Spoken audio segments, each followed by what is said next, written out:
Kam tre të preferuara, do të thoja, por që ja po tepër me Francën. Gjithashtu edhe më bën më shumë krenare. Deri tani është skuadra që ka një strukturë shumë efikase, ka lojtarët shumë të shpejtë, po ashtu ka edhe lojtarë që janë, domethënë, të vullnetshëm, siç është Mbappéja, dhe ka goxha potencial për të fituar. Dhe kemi parë që edhe më shumë t'i ka shkuar në finale.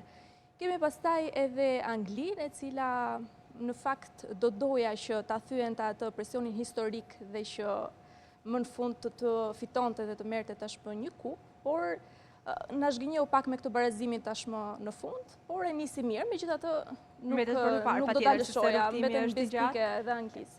Dhe Spanja po ashtu ka një prezantim shumë të mirë deri më tani, sidomos me ndeshjen e fundit, që ishte një fitore absolute 4-0 me Arabinë Saudite.